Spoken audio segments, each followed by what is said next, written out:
Share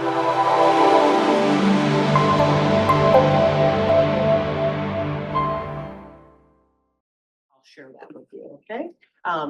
Without further ado, Alex, I think you're going to introduce yourself since you're internal. And thank you all for coming. Thanks for having me.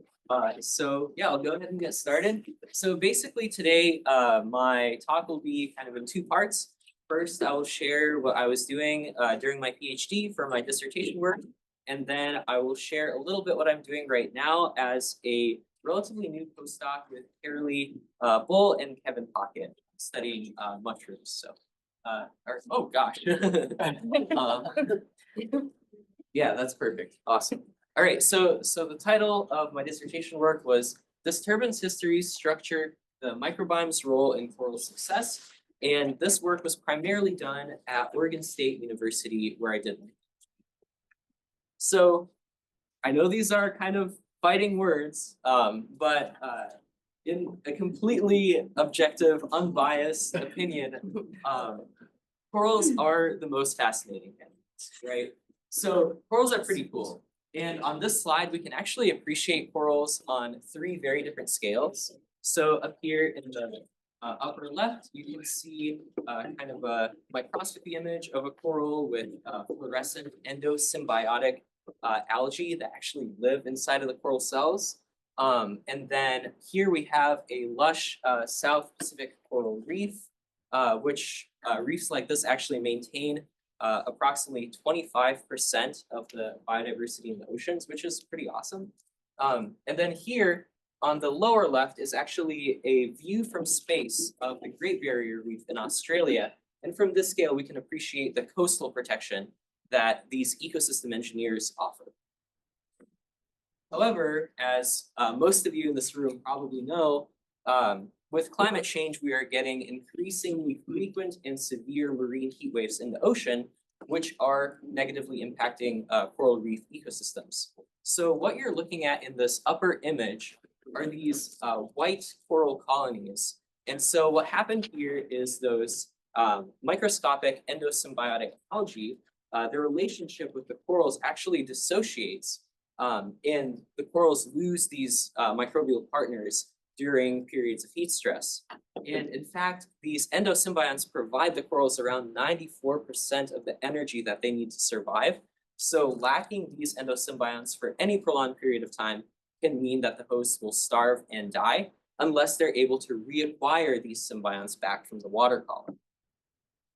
However, even though we've had these mass coral die-offs and bleaching events and heat waves around the world, there's also factors that are kind of in local scale control that may affect coral success during these heat wave periods. For example, things like water column nutrient levels, which can be affected by things like terrestrial runoff and fertilizer pollution, as well as controlling fishing regimes. So like basically overfishing can be an issue in the ocean, or if you create things like marine protected areas that actually preserve diverse and abundant fish communities. And as I said, these things may interact with marine heat waves, possibly to affect coral success in the long term. So in this scenario here on the right, for example, if we have some fertilizer that's running off from shore, and it's interacting with people overfishing herbivores that might be eating foliose macroalgae that are growing on the reef, we may have this proliferation in macroalgal species, which actually compete with corals for space and light photosynthesis resources. And so this might be a compounding stressor for corals in these stressful times. However, it's not all doom and gloom. Corals are actually stronger than many of us think and have a wide array of defenses against mounting stressors in a changing ocean environment. And today, since we are doing the microbiome seminar series, I want to focus specifically on the fact that corals don't exist in isolation through all of this stress, but actually have abundant and diverse microbial partners. And in fact, corals are what we call holobionts, which means that they have a long-standing phylosymbiosis with diverse microbes throughout deep time. So this coral microbiome, or the microbial component of the coral holobiont, as I said, is abundant and diverse. So this includes things like bacteria, viruses, archaea, those endosymbiotic algae in the family Symbiodiniaceae, as well as other microeukaryotes. And these microbiomes can provide corals with a variety of tools dealing with diverse stresses. Today, I will actually be focusing on marine heat waves and how microbiomes may play a role in host acclimatization or resistance to these events. So going into my PhD in 2019, we already kind of knew some stuff about coral microbes and how they may interact with corals during marine heat waves. We know that the microbiomes have evidence of compositional change that has been correlated with marine heat waves. Also, there are some taxa that have been shown to help corals during times of heat stress, namely Endozoicomonas, the genus Endozoicomonas, bacteria in that genus may help corals during heat stress. And also, but however, generally the role of the microbiome in coral success during heat stress remained largely unknown at the time. Also, back to those kind of local scale perturbations like fertilizer runoff and overfishing, we know that these things also can interact with coral microbiomes. And in fact, past studies have shown that simulated overfishing can actually interact with mild heat stress to perturb coral microbiomes in terms of increasing microbiome dysbiosis, which in corals generally is a sign of a stressed microbiome. And increased relative abundances of things like opportunists. So lots of vibrios in corals can actually cause disease and can be opportunistic. And also increase host bleaching and mortality. However, we were interested in how these factors actually interact with marine heat waves and can affect coral holobionts during marine heat waves, but also during periods of recovery from these events. So the marine heat waves are important, but also the recovery periods that will be more and more frequent with climate change are equally important. So these kind of knowledge gaps prompted us to have three primary research questions in this research. So first, do microbiome community changes affect coral success during marine heat waves and marine heat wave recovery? Are there factors in local control which are important to corals and their microbiomes during marine heat waves and marine heat wave recovery? And what can we learn about some specific taxa that are changing throughout heat waves and how they might be able to help corals deal with these mounting stresses? So kind of a roadmap for what you will hear today about corals. First, I'll tell you about a 5-year in situ time series experiment that we conducted in the South Pacific in periods of marine heat waves and marine heat wave recovery. And then I'll be diving into a particular group of bacteria that are part of the coral microbiome and how they might be helping their hosts during periods of heat stress. So first, for this long-term time series experiment, this study, we dubbed it RECHARGE. So that stands for Reef Enrichment, Coral Health, and Resilience to Grazer Exclusion. And this study was conducted in Moorea in French Polynesia in the South Pacific, which is pictured right up here, as well as our study site. So this was a multi-university collaborative effort between primarily the Vega Thurber lab in Oregon State University and the Burkepile Community Ecology Lab at UC Santa Barbara. And what we did in the study, as parts of this name suggest, is we aimed to cross consumer pressure levels. So this will be CPL later on in the talk. And these are things, so consumers can be predators that actually eat the coral animals themselves, as well as herbivores which graze on those foliose algae which are competing with the corals that I mentioned before. And then we wanted to cross these things with nutrient enrichment conditions. So either elevating the nutrient concentrations above ambient in the water column or keeping them at ambient levels. And to this effect, we had this experiment set out on the native coral reef in the area where we have these cages. And so these cages either had this fine mesh which permitted minimal consumer pressure on the reef. And then we had holes of progressively larger and larger sizes in these cages, allowing more and more consumers to enter these cages and feed on either the corals or the algae growing on them. So half of these cages remained at a ambient condition, and then half of them were at an enriched condition. And for statistical power, so we had actually some pretty low sample sizes at the outset of the study, I grouped together the consumer pressure into a low consumer pressure group and a high consumer pressure group.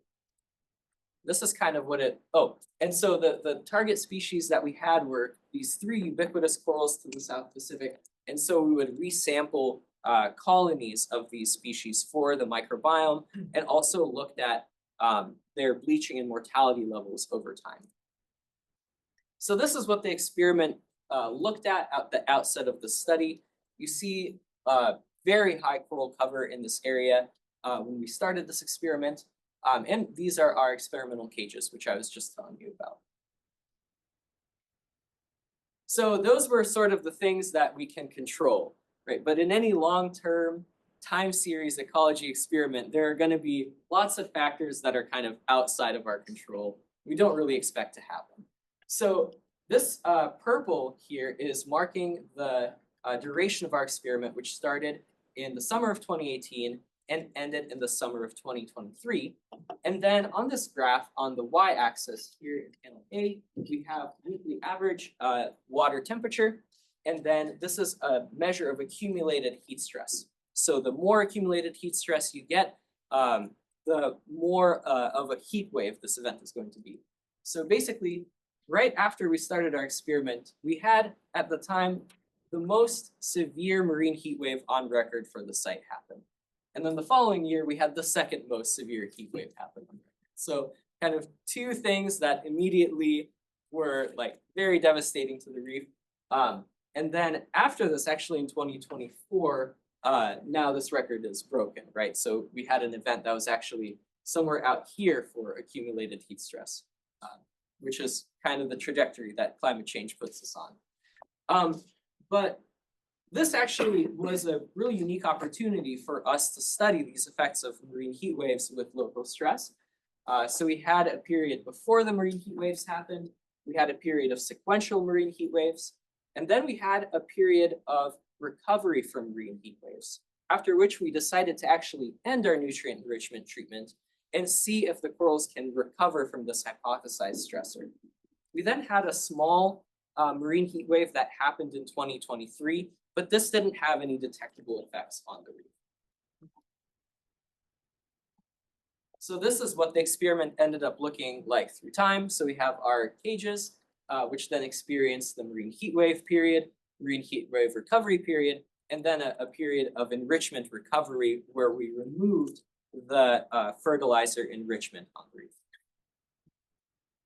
And so the way that we surveyed the microbiomes in this study was about 2,000 16S gene amplicon sequences, which all of this would have been impossible without amazing undergraduates that helped me throughout this process. And so briefly, we used scuba to dive down to the corals, collected tissue samples, which we then brought back to the lab, processed and extracted the DNA, and then we conducted the Earth microbiome protocol to assess the microbial communities, namely the bacterial and archaeal communities in these corals. And so a lot of what I'll be showing you today are these 2 metrics characterizing microbial communities. So beta dispersion, which is sample to sample dissimilarity, as well as Shannon diversity, which is an alpha diversity measure of both richness and evenness. So going into this, we had some predictions. We predicted that the marine heat waves will perturb the coral microbiomes, that microbiome perturbations will be associated with decrease in host success, so more bleaching and more mortality, and that these locally actionable factors of overfishing and nutrient pollution will worsen both microbiome dysbiosis and host bleaching and mortality.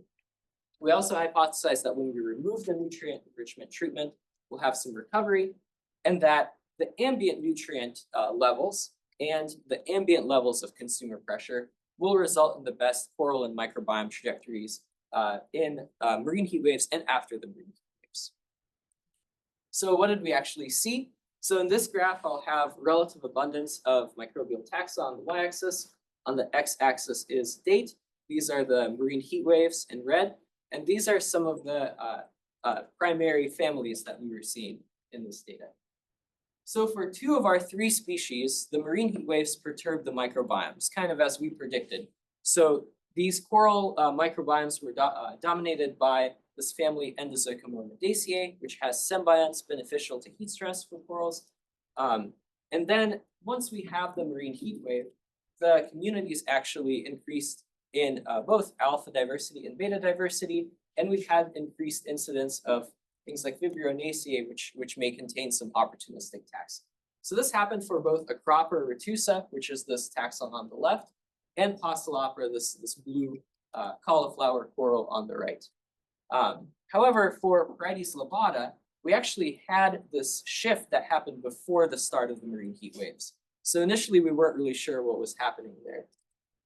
But as we saw with the perturbation, it actually kind of persisted through time for Acropora retusa. Yet for Poecilopora, these corals were able to relatively quickly recover from these stresses. And also, neither coral seemed to be really additionally affected by the second marine heat wave that happened, which was pretty interesting.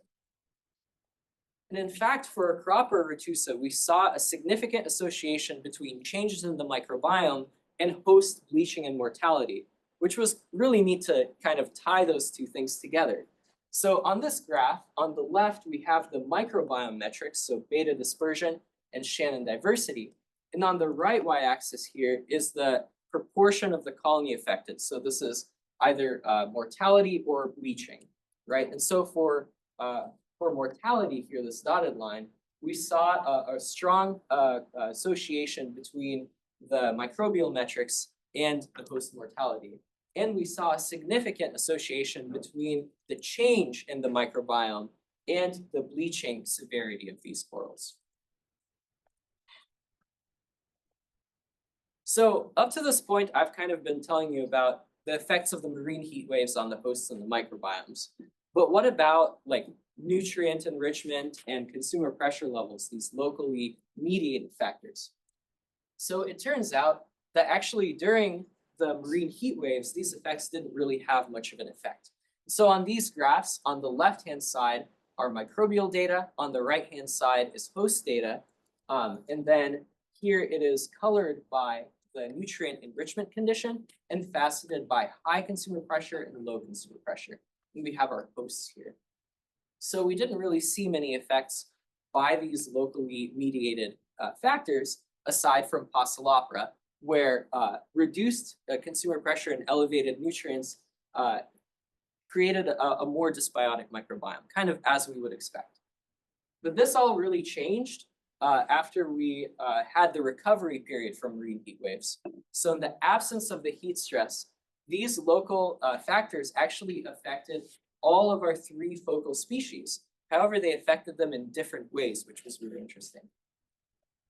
And then instead of a hypothesized kind of recovery from the nutrient enrichment stressor after we removed it, we actually saw long-lasting legacy effects of this stressor in all of our, actually in 2 of our 3 species. So in Acropora retusa and Predation lobata. So 1 year of recovery from nutrient enrichment was not enough to kind of have them recover from this stressor. Also, it was really interesting to see in Poecilopora that the effects of nutrient enrichment and consumer pressure were actually opposite during periods of heat stress versus periods of recovery. So the temperature regime was really important in how these things affected the coral microbiomes. So here during the marine heat waves, elevated nutrients and reduced consumer pressure created a more dysbiotic microbiome. And yet with during the marine heat wave recovery without any heat stress, it was the opposite. So actually elevating the nutrients seemed to help the microbiomes of these species along with high consumer pressure. Another question that we had from these results is across all of the treatments, by the end of the experiment, Predation lobata mortality was higher than all of the other coral species. And actually, this species is historically known to be kind of the more robust and resilient to heat stress out of all of these. So we were curious what might be driving this pattern. And so what we saw in our data was, so there's this relatively newly described symbiont in Parietes lobata, so this Parendozoicomonas genus. And this is within that Endozoicomonaceae family, which was very abundant in all of the coral microbiomes. However, what we see is at the start of the experiment, this symbiont was at around 50% relative abundance, and then steeply declined right after the start of the experiment with an increase in host mortality. And this line in black here is actually the genus Endozoicomonas, which is prevalent in the other two species. So we had this significant negative correlation between the abundance of the symbiont and host mortality. So to kind of go back to our predictions, we had these overarching thoughts of what would happen to all of our coral species. And what we saw is that they were true for some species and in some ways, but not really across the board. And so really, there's a lot of text, and this is just the prediction slide from before, but the take-home message here is that it really depends on the host lineage, on the temperature regime, and the disturbance histories that these corals encounter. So to summarize, during the severe and sequential marine heat waves, it was heat stress primarily and not locally mediated factors that affected coral holobionts. However, in the recovery period, these local scale factors became important to holobiont success. And perhaps more importantly, the effects of nutrient and consumer pressure levels depended on these water temperature regimes, host lineage, and the disturbance history. Now, perhaps the most important outcomes of this research are things that we can directly apply to coral conservation.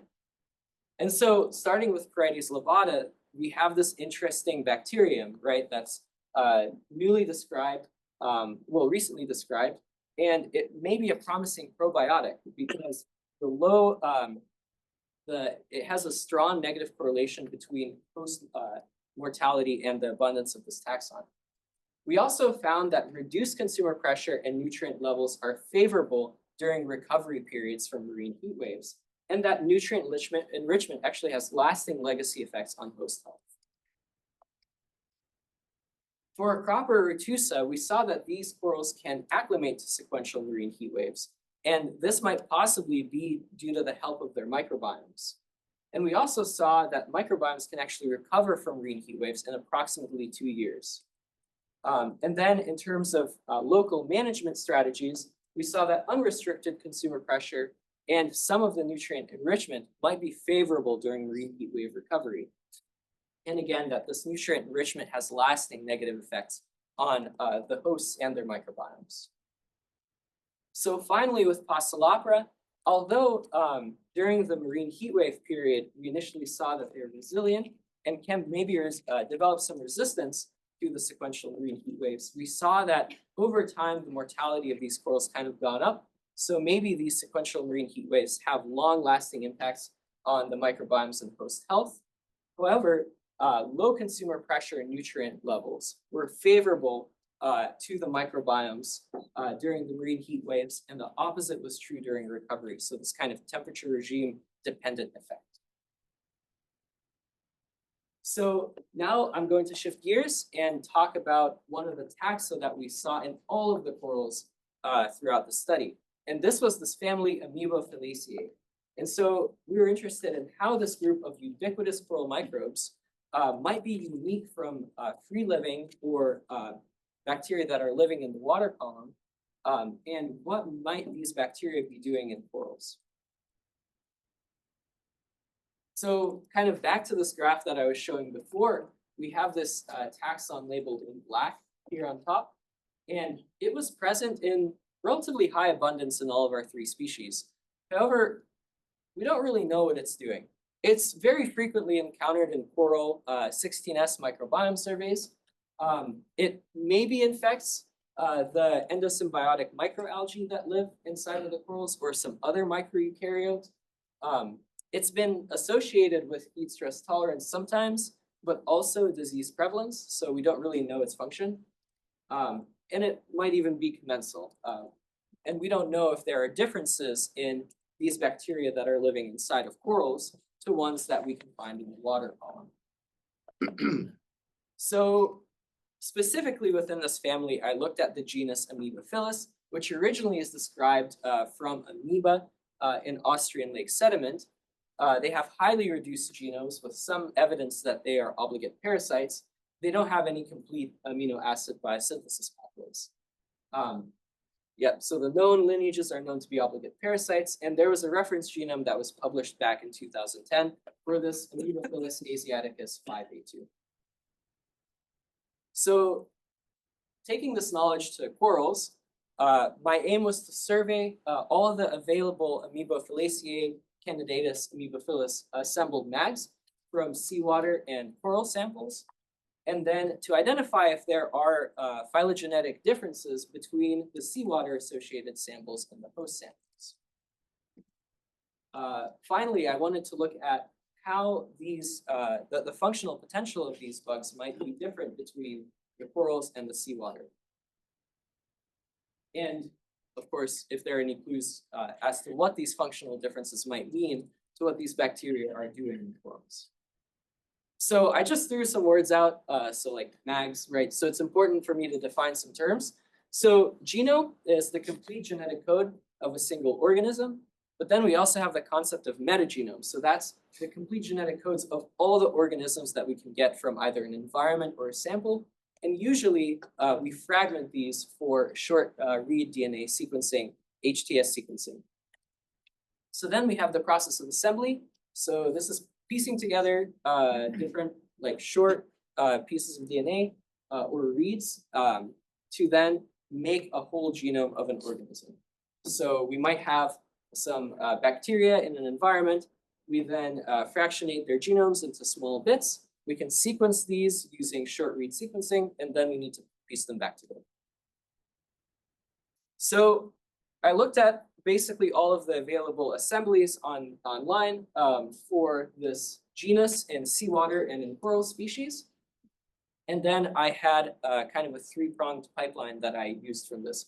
So first of all, I did a pangenome analysis in Onvio.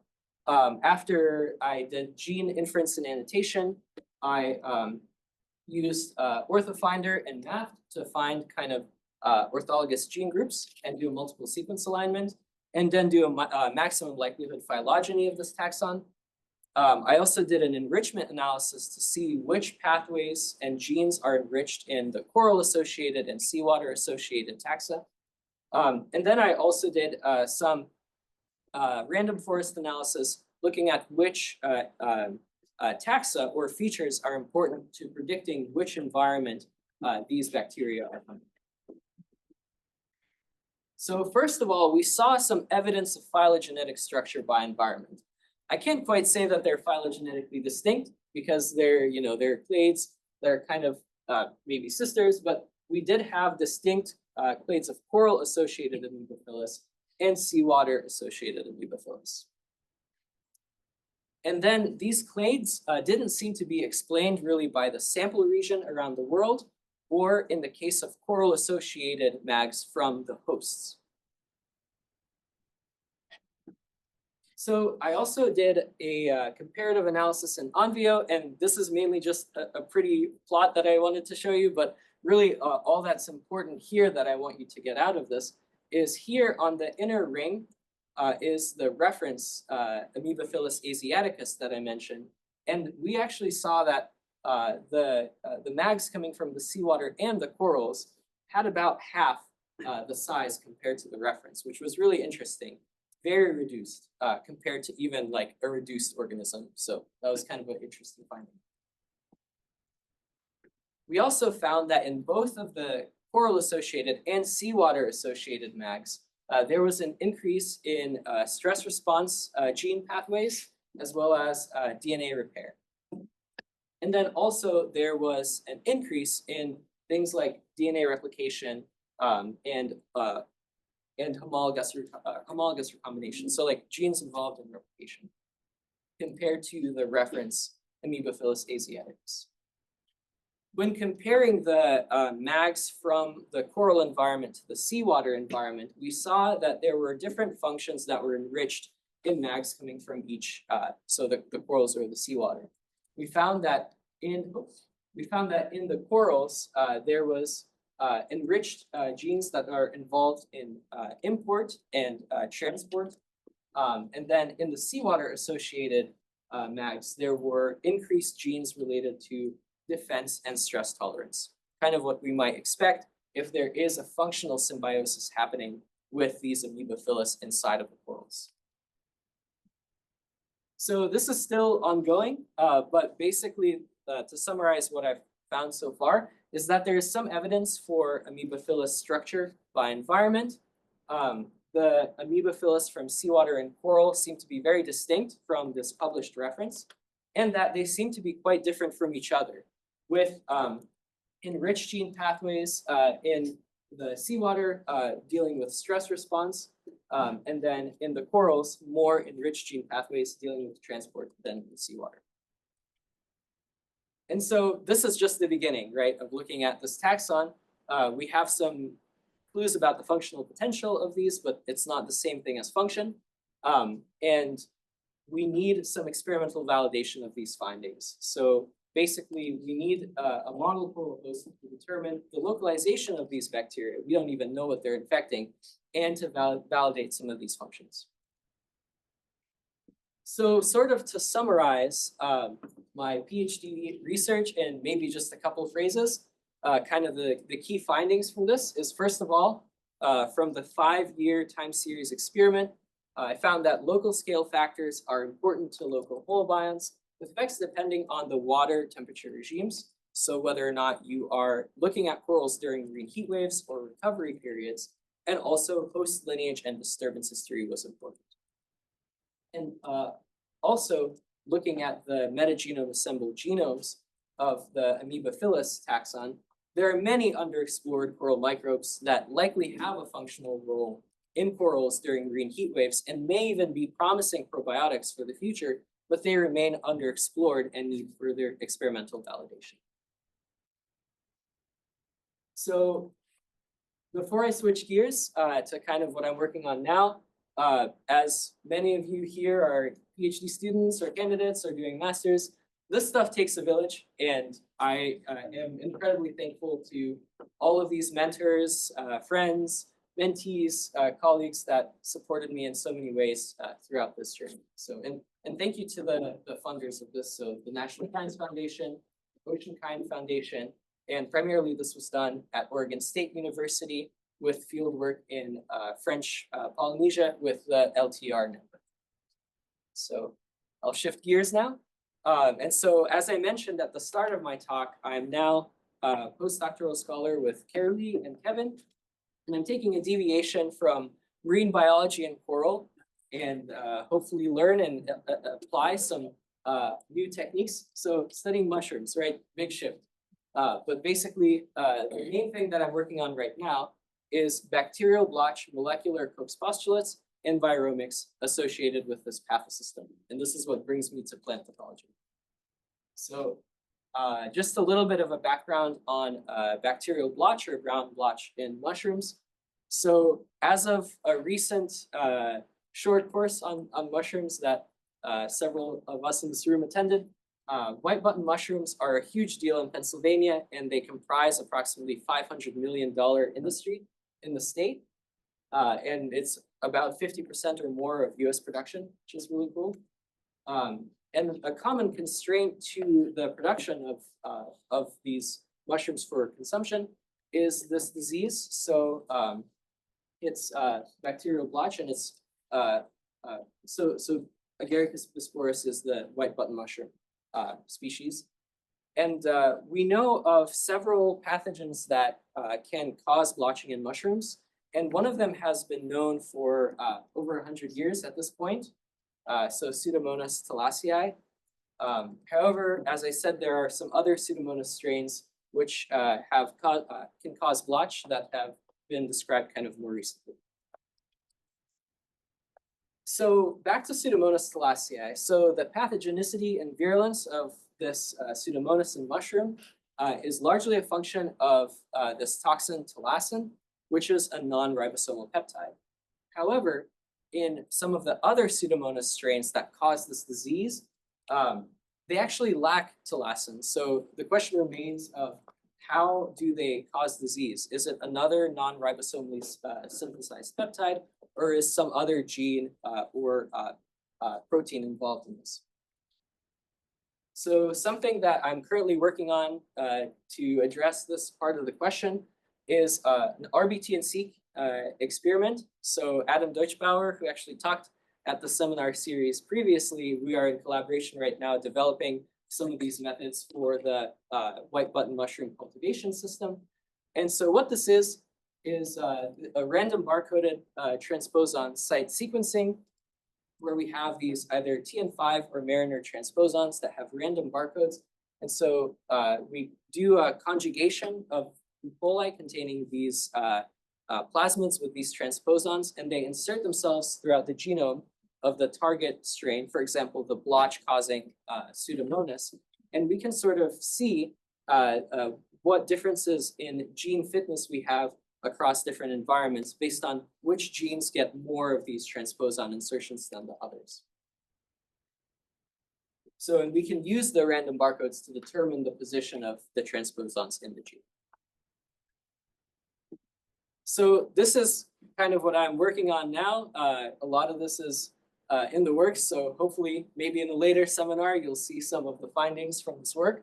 But basically I am conjugating the strains that have caused blotch in mushrooms, and then culturing them on different media, so either a minimal medium or like a mushroom tea, and then also infecting mushrooms with them and seeing what differences in transposon frequencies in different genes we have based on these different environments. And so hopefully this will give us clues as to which genes are important for the infection and the growth of these pathogens in these different environments. I'm currently at this part right here, so I successfully did conjugations, but now we actually need to run some experiments. So also, this is a picture of kind of the white button mushroom cultivation process from this paper. And something that remains relatively unknown in this whole process is, well, what is the role of phages or maybe bacterial predators throughout the various steps of this cultivation process, specifically in the casing layer, which covers the compost layer and has actually the mycelium, which will sprout into, will and form into the mushrooms.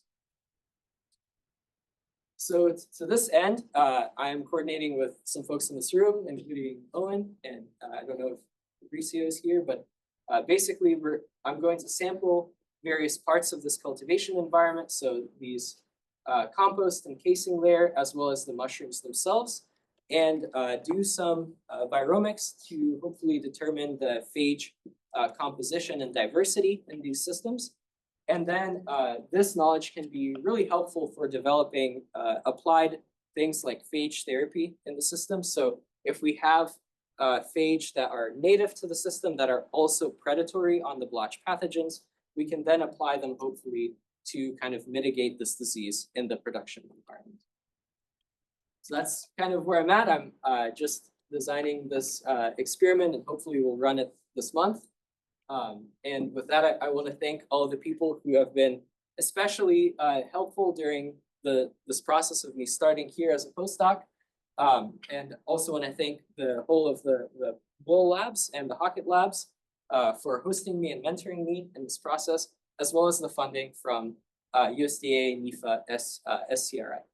So with that, thank you so much for having me and bearing with me as I kind of jump around between very different systems.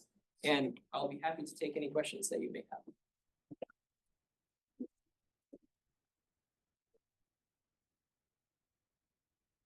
So we usually start with a trainee for the first question. Is there a trainee who has a question?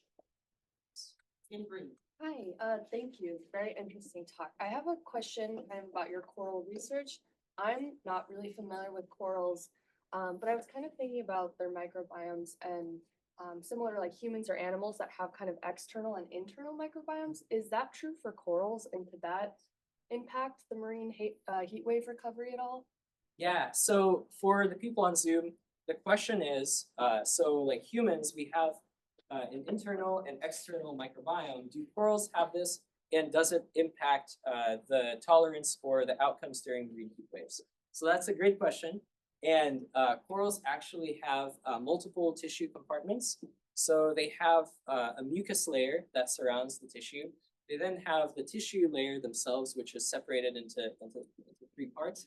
And then they have the aragonite or calcium carbonate skeleton that they secrete. And that part of the coral also has a microbiome. So all of those have distinct microbiomes, with the mucus being most influenced by things like the water column. The tissue tends to be very distinct from water column, and then skeleton, has its own kind of thing going on. But for the purposes of the work that I was doing, we actually sampled the whole coral tissue. So that contained all of the mucus, the tissue, and the skeleton. So with these samples, it's hard to disentangle kind of how each compartment plays a role in the marine heat waves. However, I think some studies have shown that the tissue microbiomes, since they're so distinct between corals, they actually might have kind of more of a role in host resistance and acclimatization during these repeated heat stress events. Thank you. So excellent talk. I'm not a coral person, but I was just very curious about something. So there is an ongoing project in my lab right now between Colin actually and one of my lab mates.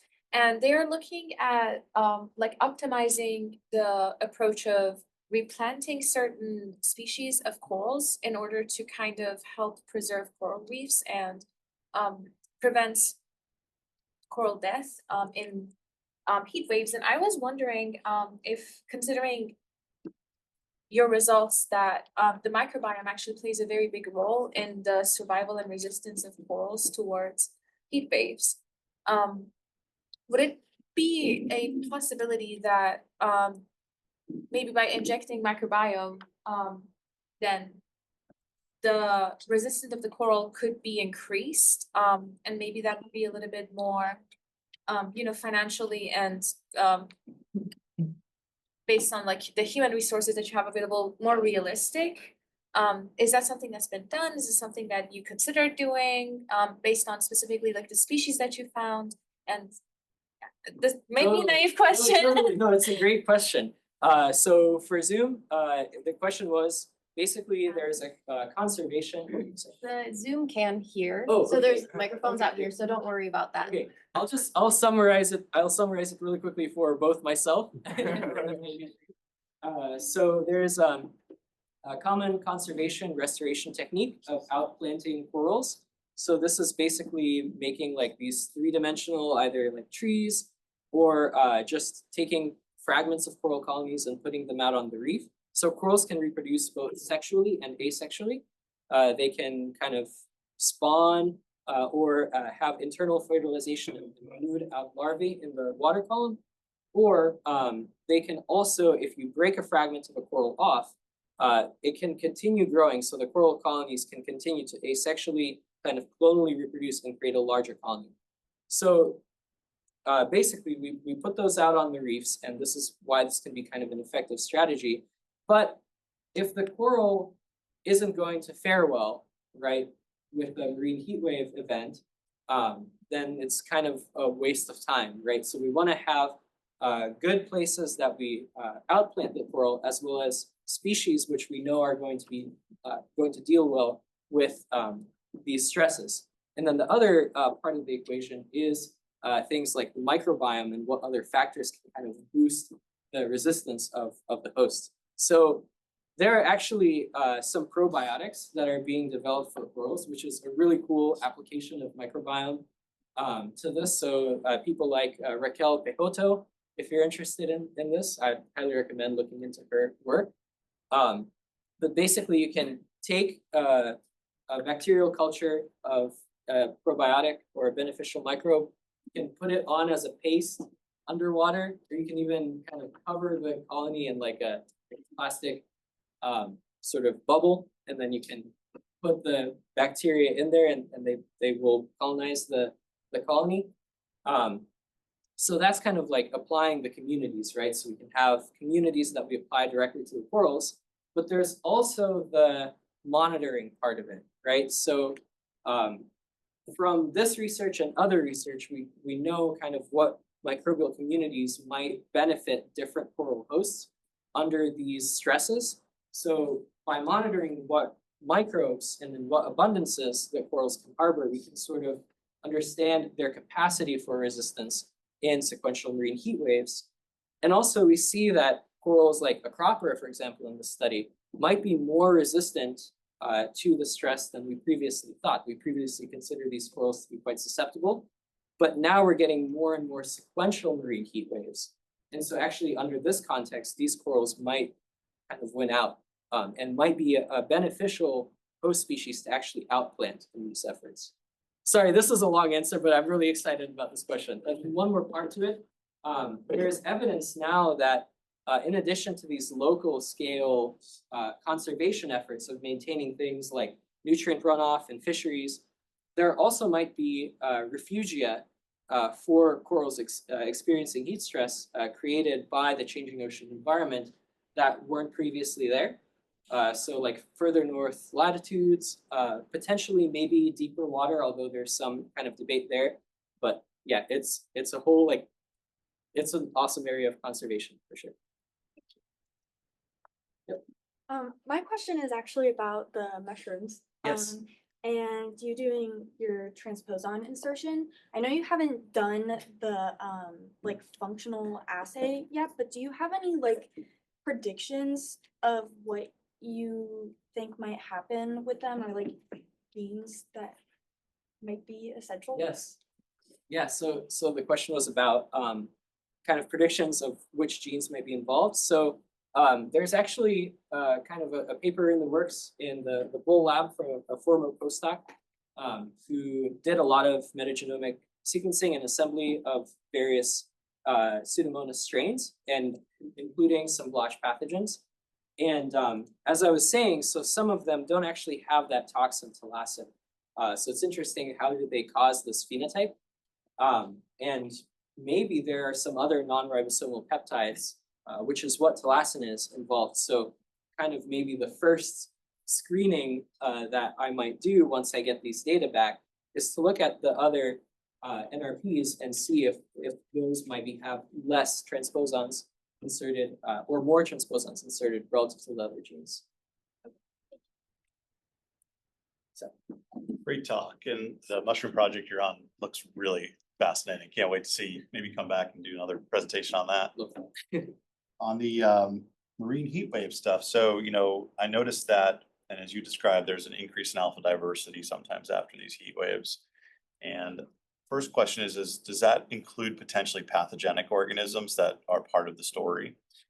And the second question connects with the specific member of the coral holobiont that you investigated, in which you found clusters of coral associated and environmental associated lineages. And so bringing these two together, then I was wondering, could you document whether after a marine heat wave, some of the environmental lineages end up colonizing the coral host in sort of an aberrant holobiont makeup because of the heat wave stress? And I wonder if the 16S gene would give you enough resolution to do that, because I know you were using metagenomics on the other side of it. Yeah. I think that would be an awesome follow-up. That's not something that I've yet done. I'm trying to think if the 16S, I don't think the 16S data that I have will give me that resolution, Right. But I mean, we have the DNA, so Yeah. That could be a direction this goes, and I think that would be really interesting. Really So to the first question, yes, we had increases in opportunistic pathogens with the heat waves, and yeah, it would be really interesting to see if the amoeba falaceae or amoeba phyllis that increased with the marine heat waves is primarily the kind that's in the seawater versus the kind that's in the coral, if there's a change. Right. Yeah, that'd be really cool. All right.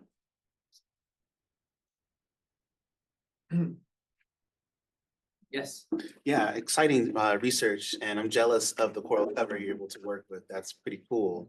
And that actually got me thinking about the role of the nutrients that you were inputting, and like kind of contrary to what we would expect. We expect more nutrients would show a decline in coral health, but you kind of saw a bit of a difference in that. And, you know, it got me thinking like a lot of the nutrients is really being taken advantage of by the macroalgae in that area.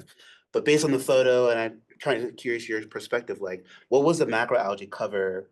Did you monitor any interaction with macroalgae touching the tissue? Like, was that a cause of some of that mortality that you saw? And like, yeah, just more of your thoughts on that. Yeah, that's a great question, and that's kind of where this research is headed. So yeah, the results were really interesting, right? We expect the enrichment to sort of negatively affect corals through this competition with the macroalgae. However, there might be some trade-off that's happening. Right. So there was a study that was looking at nutrient enrichment effects on reefs in Florida, and the reef there is way more eutrophic Yeah. than the system here. So basically what we think might be happening is the negative effect of nutrients that was observed in the Caribbean, it crosses some kind of threshold or tipping point for corals, and it's just negatively affecting the host itself, like the nutrients might be stressing the corals out. It might create competition actually of the coral with the endosymbiotic algae, and also proliferate this competition with the macroalgae. But here, we think that in some cases, the nutrients might actually be supplementing the coral hosts themselves after heat stress, and they might fare better under certain circumstances. As for contact with the macroalgae and the cover, so the coral cover went down after the 2019 marine heat wave substantially to only from like 56% live coral cover to like 0.5%. Oh, But in the years after that, it actually recovered to basically the same no levels, way. which was super neat to see. But Huge shifts in the community. yeah, huge shifts. Wow. But so the algae increased in abundance as well, and there's way more macroalgae on the reef now. In fact, there have been other stresses affecting this ecosystem since, like an outbreak of a predatory sea star that actually eats the corals, and also that other marine heat wave that I was telling you about. So the macroalgae probably influence the coral microbiomes because they're in really close contact. Right. And so we actually have this other project which we term zombie corals. So basically, when we have a dead coral colony that's colonized by these foliose macroalgae next to a live one, how is the microbiome of that system influencing the health and success of the neighboring colony? And that's something that we don't really understand very well yet, but that's something that we're looking into. Thank you.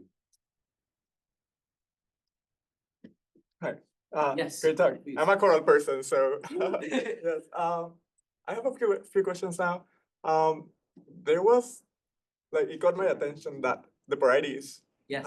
seem to have like a higher diversity of microbes, like not as dominated as by endosycomonas and so on. Could this be related to different representation of the different compartments, or you have any comments on that, or is this typical of varieties? Yeah. Yeah.